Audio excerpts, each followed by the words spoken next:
Previously on Turn Down for What? After 3 years of ownership and 50,000 miles, I have decided to ditch my F-150 Lightning. And so the question becomes, why am I selling? Well, that's a matter of depreciation and opportunity. So I am actually selling this to a friend of mine. He was looking for a Lightning and liked the color and the features and everything that I've done to take care of it, because he knows that, knows me and knows what I've done. And so I'm now in a position where I am truckless. As of today, this truck is no longer my own, and I have not purchased my next EV yet. What is my next truck? Big reveal coming soon. Big reveal coming soon. Well, wifey and I have arrived. Where are we? It's a good question. We just made it to our destination and it's time to buy an EV. Let's do it.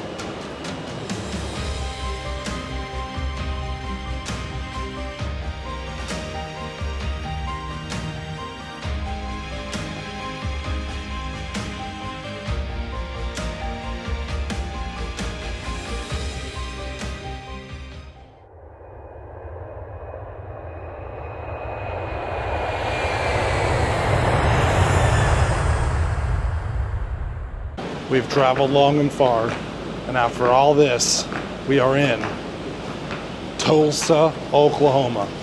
Tulsa, Oklahoma. Long day of flying, not that long really, but good 3-4 hours of flying. We're in Tulsa, Oklahoma. What EV is in Tulsa, Oklahoma that I would be purchasing? All right, well, we're here in, like I said, Tulsa, Oklahoma, and I just got to my vehicle. I have it now in my possession and it is sitting right in front of me. So the suspense and everything is now coming to an end, and the question becomes, what did I get? I traded my 2022 F-150 Lightning, and here I exist with my brand new Mach-E? Wait a second. Is that Martin Meek from Martin Rebuilds? And wait, what's this? It's a 2023 extended range F-150 Lightning. How about that? So I'm here in Tulsa, Oklahoma with my buddy Martin here. We've been conspiring now for weeks, I'd say. Almost weeks. a month or two, yeah. And when I had the opportunity to sell my 2022 Lightning, I immediately reached out to Martin because I've had my eye on this truck since it's been all over his YouTube channel, Martin Rebuilds. If you don't follow Martin on YouTube, go to Martin Rebuilds, and we'll literally have an episode talking about this, but this truck was completely from the top to bottom rebuilt by Martin. It was a original wrecked 23 low miles. He's fixed the whole thing up. We'll talk about that, and I'm going to show it off here in a second. But yeah, it's a 23, and what we're going to find out is this is arguably the most updated, most legit F-150 Lightning in the nation, and we're gonna show you why. So yeah, we're here, and Martin, I'm gonna let you kind of talk about the truck, what you've done to it, and some of the love that you put into it, because this is your baby, and I'm just gonna be a steward of it for the next season. I hope so. I hope it treats you well. Though this has been a long time coming. As you know, we build a lot of Lightnings, and this was number 2. This was the first truck that was built on YouTube. The first one I built, it wasn't on YouTube, so this one kind of has a special place right here because I completely went through this truck. It come out of Houston. It was a landscaper's truck. She sneezed in her driveway, shot out into the road, and was T-boned from the side. And we thought, oh, it doesn't look that bad. When we got it here, it ended up needing a new frame. The bed was destroyed, so it got a brand new frame, a brand new bed from Ford. And then all the parts, you know, when you build these trucks now, you can find parts. But a couple of years ago, you got to buy everything directly from Ford. So this is one of them that all came from Ford, with the exception of a couple pieces. And so we put it back together. It probably took 5 to 6 months to get it back together and get it right. And then that was going to be Mama's truck. So this was Sean's truck for about a year or so, maybe 8 months. And we wanted to sell my 22, and it made sense. Boss had this 23. You know, we have everybody fooled that the Mach-E was what you were going to get, which wouldn't honestly be all that bad. Hey, I would be tickled. That's a GT Performance Edition. That's a GT version. Yeah, this is a hot rod. But this came up, so we moved her into that. I sold my 22 and went to Texas, and I moved into the 23, which is an awesome truck. So, stuff we've done to it, powder coated the wheels, dark gray metallic. Upgraded the grill is now painted a Ford Pearl Black. It's UH off of like a 13 or 14 F-150. And tell me, this is the most recent edition as far as repair. Yeah, that's freshly painted like last weekend. Yeah. Because I had it gray when I had it, and I should have done that to begin with on the truck because it looks so much better. It's got that black metallic. It's got a lot of pearl from the charger. You get in the right light and it just jumps. Oh yeah. And then it has the illuminated Ford badge, which I didn't have before. Yeah, illuminated Ford badge, which is tied in correctly, not tied in like Chris's. Shout out Chris Bow, Family EV. Tied into the headlight with a factory Putco harness, so you're not going to have water intrusion issues, you're not going to have any electrical issues. No electrical shorting that fries your whole truck. No, we don't roll that way. Now, one thing that those Californians, they just hack stuff together. Yeah, those Californians are crazy, I'll tell you what, man. So, one other thing that you did, which I greatly appreciate, is I had actually painted, as I showed you in the last video, the grill of my truck, but Martin actually went down and he actually painted the entire base. Lower valence on the below is painted to match because it didn't look very good with this being black and this being gray. They needed to kind of match. Absolutely. So it ties in that front look. Yeah. And it matches that kind of stormtrooper look that we were going for. Right. Epic. And then as far as custom, you know, I do the normal things that everybody did. I did the inserts for the charge door, which is, you know, to me it matches the back. I like the blue. It matches the lightning emblem on the back. Sharp, very sharp. Yeah, it sets it off. And so then the Michelin EV rated tires, which are awesome. They're wearing very well, unlike the factory Hancooks, which just balled the edges in no time. I think the grabbers were okay, but the Hancooks did not. Yeah, the Hancooks were horrible. Did the mud flaps, and I highlighted the letter in the factory color that matches the blue all over the truck. And then did the tailgate insert emblems, which I didn't have done until this just recently. So I think those really set off. And I was just commenting. This is actually like a. It's actually like a 3D it's not a decal. Lettering. It's not just a decal. My last F-150 had a decal, but this actually has, it's a raised edge, and it just makes it look beefy on the back end. You still get those black and white accents on the back. And the, you know, a lot of people know about the recall on these, so this is fresh about a month ago.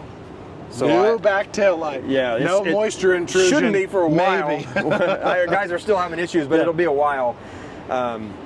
And then did the bed liner is a Dominator brand bed liner, so it's kind of custom. It's not the factory liner, but it does have Pro Power.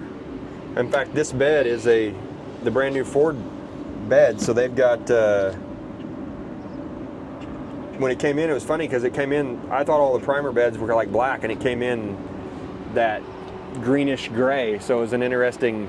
You can watch all that on my channel. It's all been on there. So that's one of my favorite parts that got me the most excited about this truck was the fact that literally the entire rebuild story just all new. Is on YouTube. And you can see everything. So one of the other big upgrades we did, I feel like is an upgrade because the truck needed airbags. We did a full black Lariat B&O interior. When I say B&O, this is the interior out of a truck that had a B&O in the headrest. So check that out. I just think it's a lot cleaner look than that gray insert that they do factory. Oh yeah.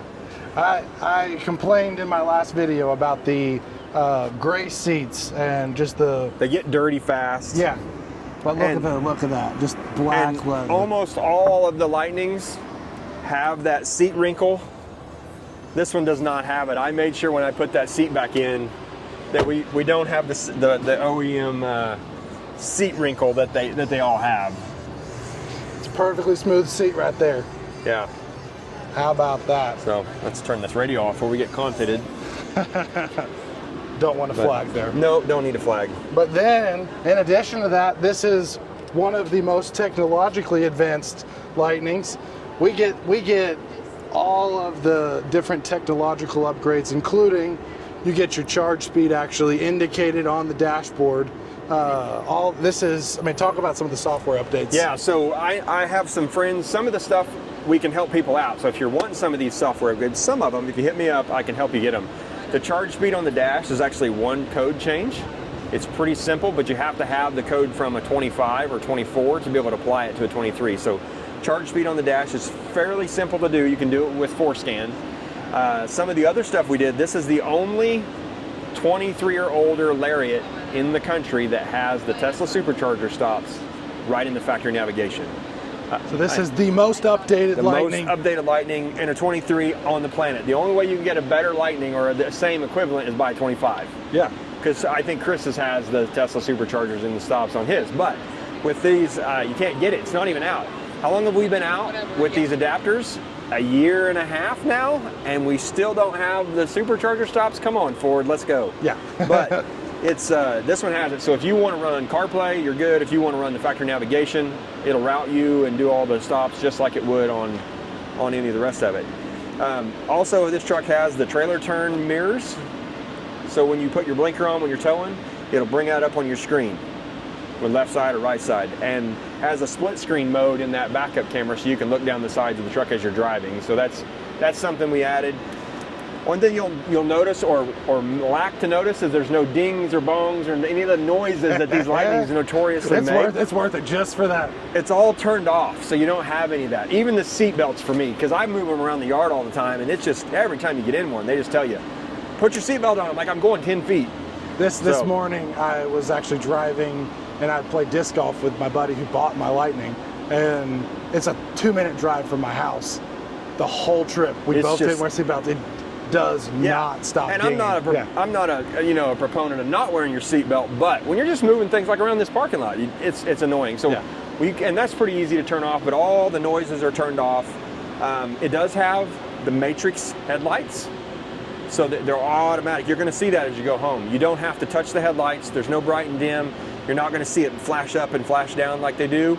The Matrix headlights, if you're not familiar, have the LEDs where it'll actually light bend around. So the oncoming car, it'll turn that part off and it'll keep brights on the right-hand side. So you're going to get the best of the best on the headlights. I've seen that, and the Lightning itself didn't have that, but the fact that that's been software integrated is an option on all Lightnings that's just not turned on. Yeah. So I don't know why they don't ship it. I know in Canada and in Europe, it should be a setting. On. I don't know. Is that a U.S. regulations thing? I don't know why. I think it's a regulated thing in Canada and in Europe, but we don't have to have it here. Yeah. But it's a huge improvement. Way better. You just I don't even think about touching the lights anymore. So that, and then obviously when you're trying to look out your back camera, you get that big nice full view not available. We got rid of that. So it's really to the point where Ford should have done this stuff to begin with, but it's not, there's no longer annoyances.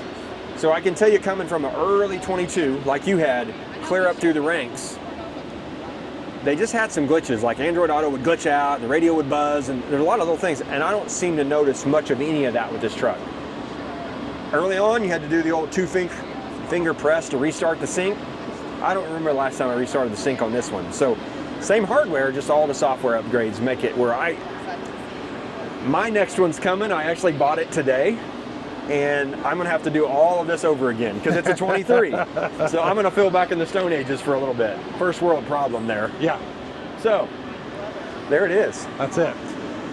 So anyways, I'm very excited to be able to take this from Martin. Obviously, this is his baby. Yeah, it is. And like I said, I have the honor and the privilege of flying out here He drove down from his hometown in Kansas, like an hour away. Yeah, it's about an hour.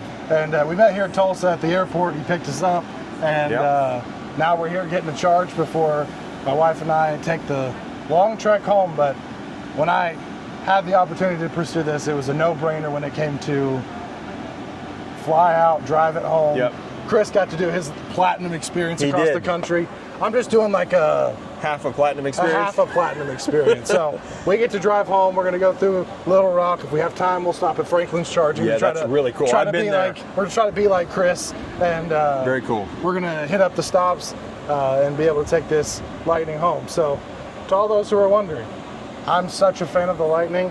I looked at the Silverado. I looked at the GMC. As well as me. Yes, we were talking about and this even a last week. Cybertruck. Yeah. And there's just nothing better right now, especially for the value for what you're getting. Yep. So Ben Westby, you were the only one that has, up until the point that we're recording this, said ER. And I called you out and said, why would I swap an ER for an ER? Well, guess what? Because I love the Lightning that much.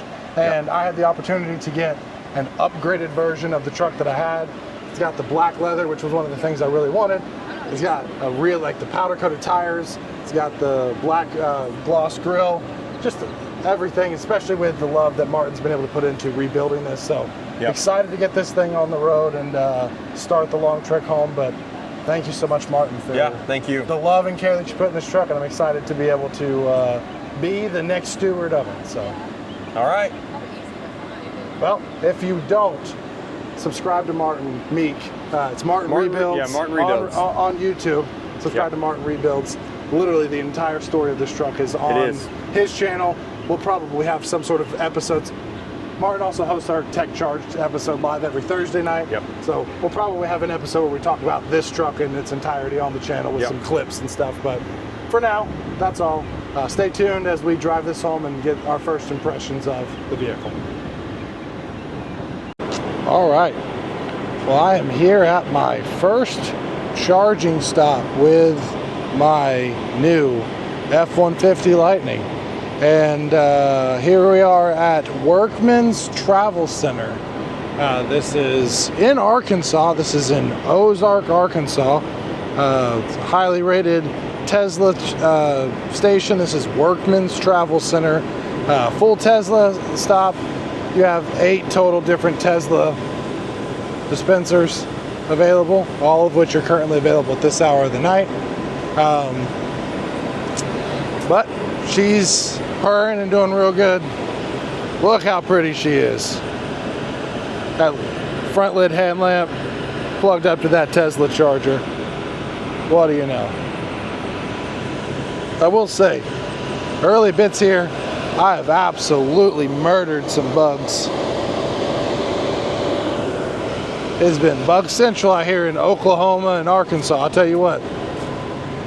But simple little niceties in the upgraded truck where you have the ability to come in and actually see your charge speed on the dash.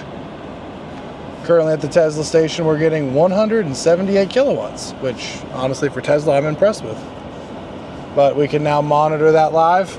And also in the factory nav, which we'll showcase in a little bit, it actually showed the Tesla station in the factory nav, which from what I'm being told is the only Ford Lightning in the nation which is capable of having that factory nav. But we are here getting some energy at Workman's Travel Center just to stop and get topped off before we head to Little Rock for the night, and excited to keep trucking forward with this thing and get to Little Rock. So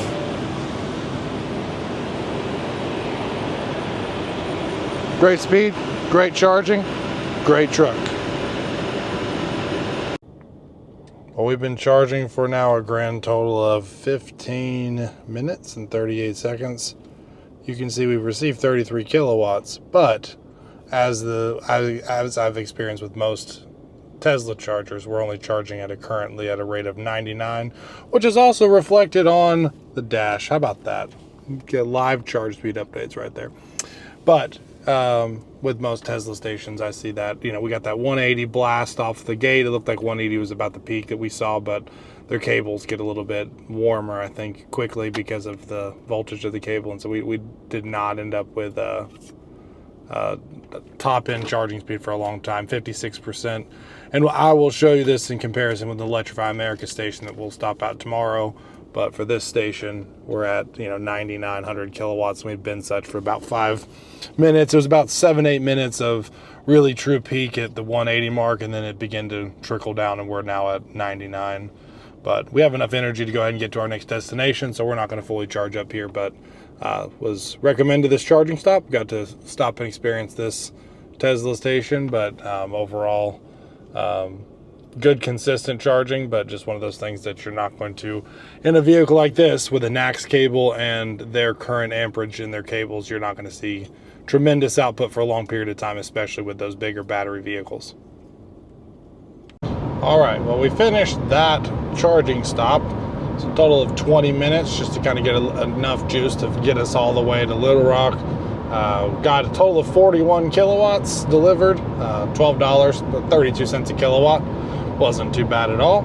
Other than the slightly derated charging speed at the end there, we had a smooth charge and we're back on the road. A couple things to note at nighttime. It's kind of hard to film some stuff at night, but a few things that we're currently enjoying is, one, we're currently in the Blue Cruise 1.4, which a lot of Lightnings have, but something that I noticed was the graphics actually are updated here to where, and there's a full blown up driver assist mode, but when you basically put the blinker on, it showcases what it's going to do as far as changing the lane.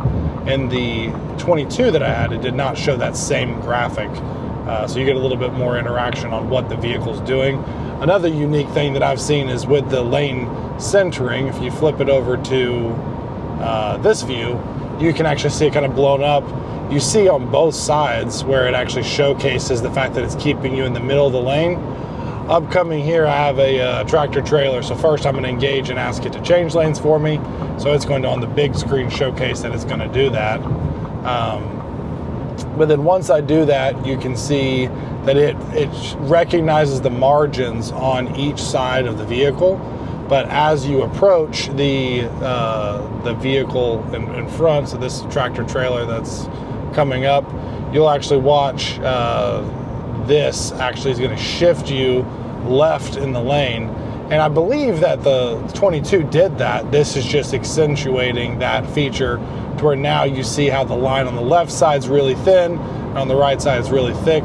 It's actually showcasing that it's actually hugging the left line for me. That way I'm keeping myself farthest away from that truck. And then once you pass the truck, there it goes, shifts right back to the center again, which is just a really cool, unique feature.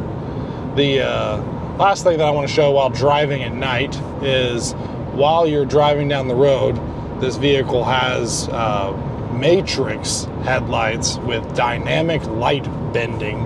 And so what you'll see is, as you drive, forgive all the bugs on the windshield, you can kind of see that the piano lights, and so the brights are across the whole road when there's no cars. But then as you see different cars in the traffic, right now it's brights, but then it's actually holding off that truck. And then as these vehicles come by, you'll actually see the light piano down, and then when it disappears, it'll go back bright on that side again. So it actually just kind of takes and blocks the brights on the different vehicles on the road, and that way they don't get blinded by it, but you get maximum visibility on the road, which is just overall a really cool feature. It's been kind of an adjustment to get used to, and it's really cool just to watch it interact, especially as you're driving at night down the highway. And you'll see here it's going to dim and then it'll flick back up again when you pass all those cars. But dynamic light bending is actually a feature apparently that's available on every Lightning out there. It's just a matter of unlocking it via the code, which, the standard Lightning will have the auto brights and dim, but this actually will bend the light to where it's not going to put the brights into the oncoming traffic, which is just cool. So we are onwards to Little Rock. We'll stop in Little Rock and plug up to a level 2, but getting to enjoy that hands-free Blue Cruise 1.4 with all of the new graphical features that are on this model specifically that I did not have before, and continuing onwards towards Little Rock. All right, so we made it to Conway, Arkansas, and we're out here in front of a Holiday Inn Express. We're actually staying at the Fairfield Marriott next door, but they don't have an EV charger, so we came over here to the Holiday Inn Express to park for the night. And they have two, that looks to be J1772 chargers on here. 1, 2, plugged into that second one. And then they have 6 total Tesla chargers with designated spaces on each of those. There. It automatically authenticated. It is a free charger, so nice amenity to have here. And we are already squared up and teed away. Look at the bug massacre that occurred. Man, hit the fury of bugs. But anyways, now we are on our way and we're up to 33 amp charging. When you get AC charging, we're actually going to get the charge speed and the amperage received. Right now we're at 33 amp, 6.7 kilowatts. That's not necessarily anything special, but for free energy, you're not going to complain. So we won't get all the way full overnight, but it'll be enough to get us going in the morning to the next supercharger. So that's all for tonight. Been first couple 100 miles deep on this new 23 F-150 Lightning Lariat, and I'm excited and really stoked for some of the features and things that the 22 didn't have that this does have. So more to come soon. All right, so it's the next morning in Conway, and we decided to come to this Smith Ford dealership here in Conway. It's actually outside of a Tesla, about 15 more minutes south. It was the fastest available charger in the area, so we decided to come down here to Smith Ford and check out their Blue Oval Network charger. I have actually surprisingly never officially charged on a Blue Oval charger, so getting to use this unit for the first time. It is a 120 kilowatt unit. The truck is pulling 111 right now. 75 cents per kilowatt though. Wow, Ford, that's impressive. 75 cents per kilowatt. How about that? I didn't see it until just now. Well, I don't know if I'm gonna fully charge here. 75 cents a kilowatt. Wow. Anyways, so yeah, we're checking out this Ford charger. It's working effectively for being a 120 kilowatt charger, but 75 cents a kilowatt. How about that? That is probably the most I've ever paid per kilowatt. But truck got up to 50% overnight, so we got good juice from that level 2 free charger. But you know, 1 a.m. to 7 a.m. will only do you so much, and so we are just getting the top off of some energy here before we head on our way. All right, well, it's the next day and we are on our way. We're past Little Rock and almost to Memphis, Tennessee, back to Tennessee. Wanted to kind of, now that we've gotten through it, I didn't want to talk last night with it being dark, but wanted to walk you through my decision to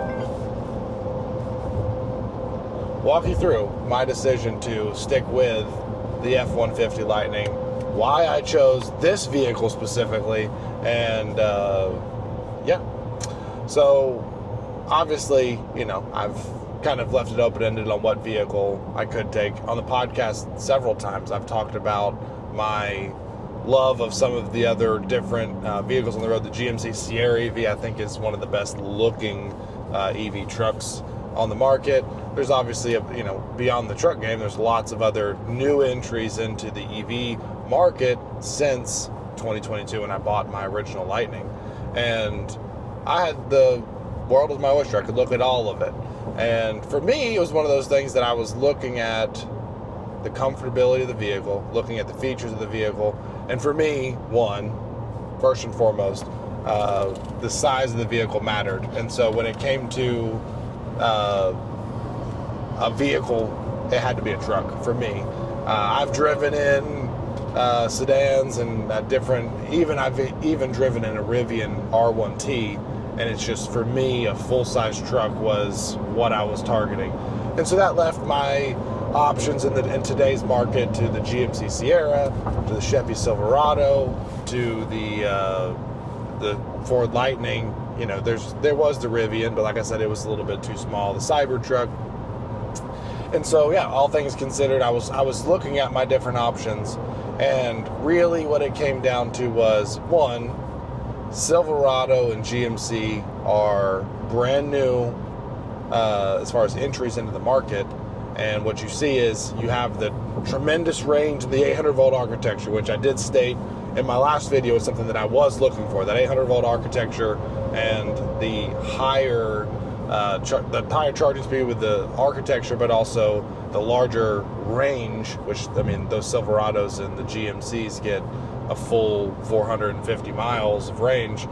However, the one thing that they don't have yet is cost effectiveness. Because they're a new entry to the market, for me, my largest drawback from considering that is, one, they're all very expensive. And I feel like you're going to see that market shift similar to what you saw with the Lightning, where when it was brand new, as I stated, there was a $20,000 to $30,000 markup on these trucks, and then just a year later, you were able to get a $20,000 discount.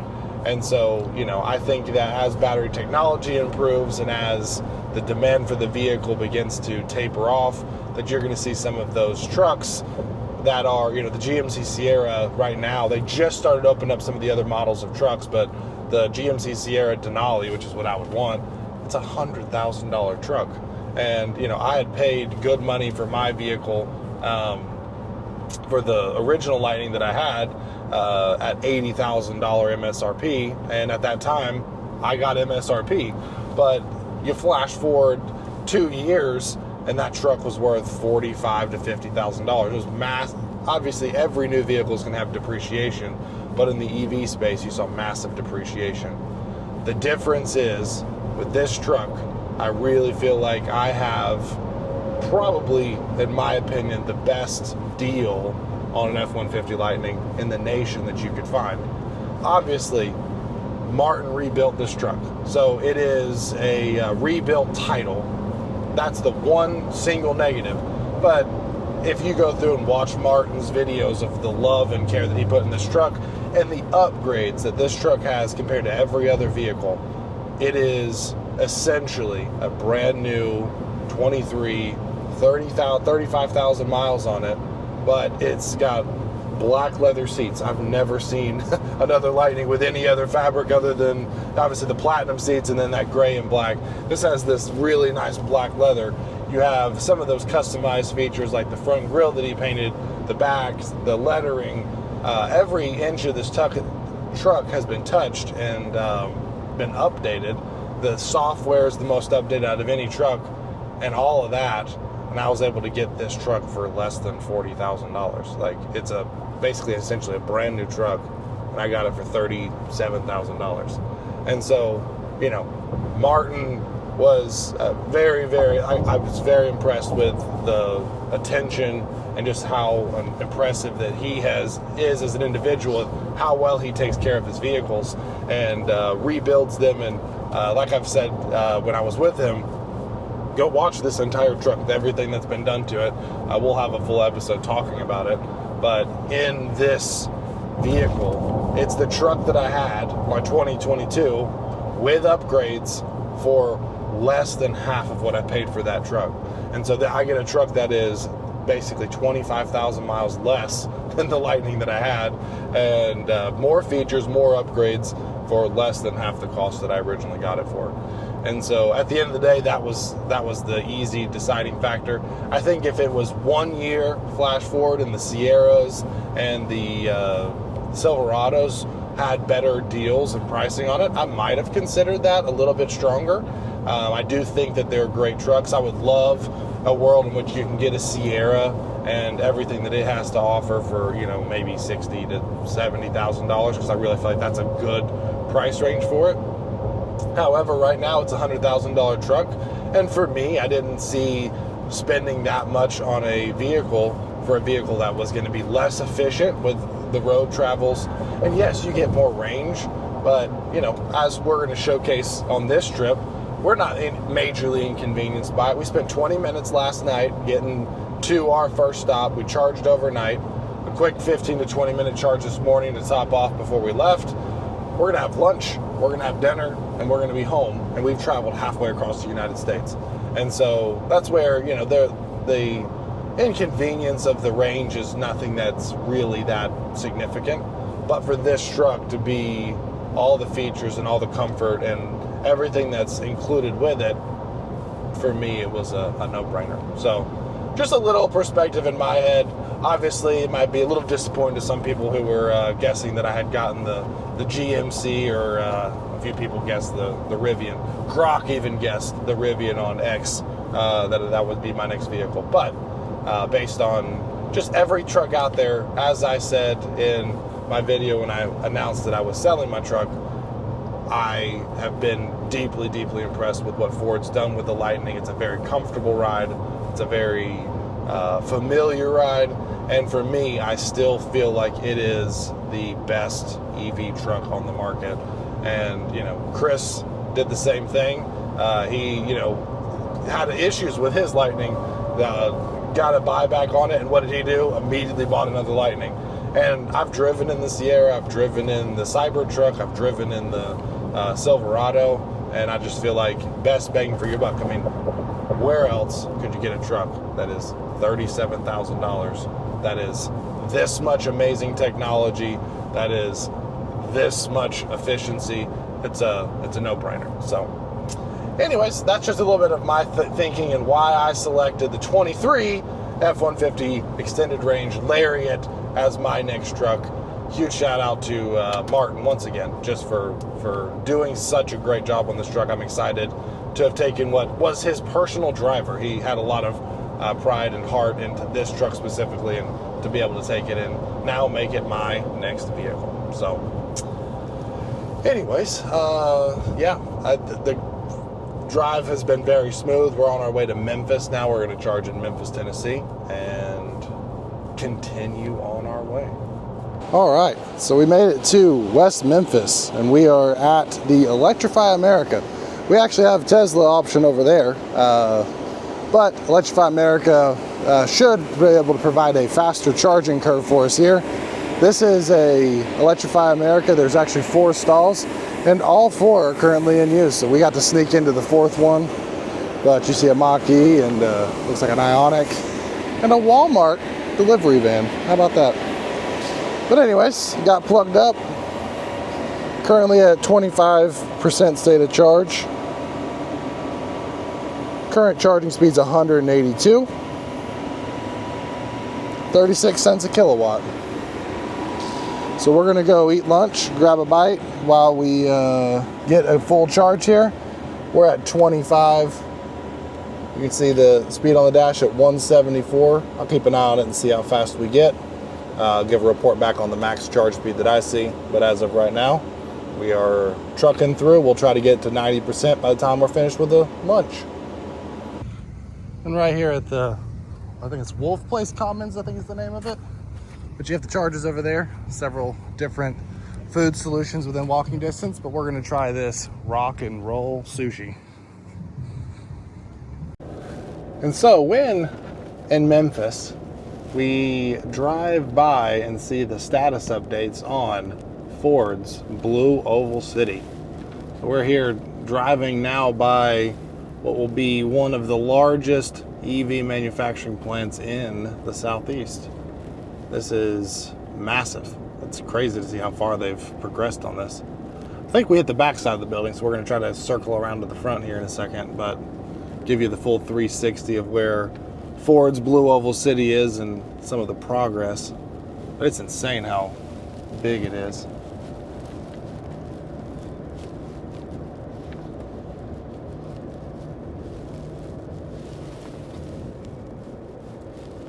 see where this leads. Don't know if you can turn in here. Dun, dun, dun. Let's try it. Worst case, Ford kicks us out. Nope, there's a security checkpoint. We're not going to go back this way. So you can see some of the power infrastructure that has to be generated to create this facility. Just massive, massive amounts of power. This is a 3,600 acre development. It's actually Ford's largest ever manufacturing investment. As of June, they began the construction in 2022, and they've been working obviously on getting this under construction. Looks like it's well underway as far as getting good progress towards opening.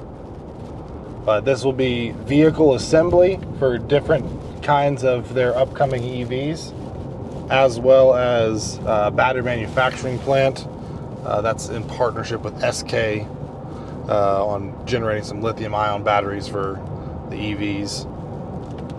Let's see. It's recommending a turn in here. Let's try this entry. Why not? This looks more like a formal entry. Wow. Main body shop. But the capacity of this building as originally designed would be able to produce 2 million EVs annually, which is unheard of. But Ford has made a massive investment into this facility.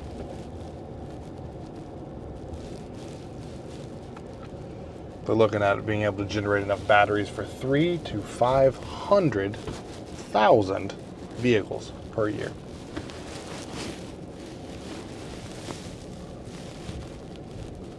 I think we're mostly limited on where we can get to. So yeah, we tried to get in to get better access, and there is security checkpoints everywhere to get further into the facility, so we cannot get any closer for this little drive around check. But overall, I mean, this is supposed to generate around 6,000 high-tech, well-paying jobs for the Memphis area, but also from what is rumored that the supplemental jobs around it would be generated to be upwards of 20,000 additional jobs, which is crazy. But a total of $5.6 billion invested into Western Tennessee for the future of electric vehicles, and that's such a, I mean, that's a big investment, but also a big economic impact to the state of Tennessee as a whole. I think it was a big deal that this facility specifically got to be in Tennessee, but I think it's going to be a crown jewel for the future of the EV space. So anyways, just a cool thing as you're driving down I-40 coming up through Memphis. We got to finish our lunch at the Electrify America stop at Rock and Roll Sushi was the name of it. It's phenomenal. If you're ever at that stop in East Memphis, stop at Rock and Roll Sushi. It's very good. But now we're back on the open road and headed towards Nashville. Wanted to stop by and check out Blue Oval City while we were in the vicinity, see the updates. It looks like it's very far along in construction. From what I can understand, I think that they might even start manufacturing vehicles as soon as the end of this year there. So I think we're very close to seeing that come back online. But we will continue onwards now and head onwards towards home. All right, well, we made it to West Nashville. This is actually the Nashville West Shopping Center, and made it to this Tesla stop. They actually had some V4 chargers. You can see all the new deployments that they did here. And then across is the original deployments of all of the V3s. But a pretty big hub here at this Super Target here in West Nashville. And we've been plugged in now. Let's see what the stats are.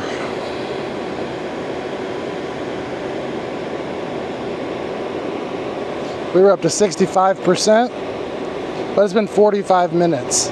Only 76 kilowatts delivered. We've only really managed to get about 100 kilowatts. We got a peak of about 160 on the early onset, but then as time progressed, the heat of a 98-degree day And I guess these chargers, I'm not really 100% certain, but we only really got to about 100 on average throughout the majority of this delivery. But new Tesla V4 chargers, I think once again you're still limited on the cabling, but you know, it could also be factors like there's a Cybertruck plugged up to the same box. Shout out to Motive, whoever that is. But yeah, we are getting good energy. We got 65%, and that's enough to get us to our final stop in Knoxville, where we intend to have dinner. So we're gonna unhook now and head over to Knoxville and finish up this trip home to get my Lightning back to the house. And alas, we have reached our last stop. We made it all the way to Harriman, Tennessee. This is just outside of Knoxville. It's actually a brand new charging station that we've never stopped at. Jesse and I drive between East Tennessee and Nashville all the time, and there's a charging station in Knoxville that we've used, there's a charging station in Crossville we've used, and obviously in Nashville. But this is a brand new station actually through the Fast Charge TN network. And you'll see that these are just charge point 400 units, similar to what you see out of the Buc-ee's charger that we see in Crossville. They have something similar. Man, look at that truck. Good Lord, that looks fire charging. What do you know? Anyways. So yeah, we've been here. Still, once again, getting a D-rated power. I think that the temperature of today and the fact that it's been driven so hard has led to lower charging speeds, because we were getting 190 yesterday, but with the heat that we've seen, I think that we are just seeing diminished overall charge curve. We have in this session, you can see here, we have in this session, there's the charge curve. We've stayed a very consistent 100 to 120 at the peak, but did not see any of those top speeds in this session. But was no worry, because we ended up just going into the nearby. You're behind a business strip here. There's a Dunkin' Donuts at this stop. But then on the other side, there's this restaurant called the Burger Station, and we got to go in there and grab a bite to eat, and it was very, very good for a burger restaurant. So if you are stopping at this station, definitely check out the Burger Station. It's very nice. But anyways, back to the chargers. These are hosted through the Fast Charge TN network, which is actually a grant that was given through TVA and the Tennessee Department of Environment and Conservation, TDEC, in alignment with the local utility board. And they installed 4 of these chargers. And it's actually one of the very few chargers that you'll see that actually has 2 chargers with an actual NACS cable. So that's unique. You get, obviously there's a CHAdeMO on this one, which was a requirement with the grant, but then it has a NACS cable. This is CCS NACS, this is CCS CCS, and at the end, I believe it's a double CCS as well. But they're all 400 kilowatt units, and so this actually should be capable of charging a Cybertruck and some of those other Tesla vehicles better than you would actually be able to get out of a Tesla supercharger, just because of the cables and the amperage associated. But yeah, you can see some of the back end hardware for the charge point units are stashed over here. But that's going to end our road trip.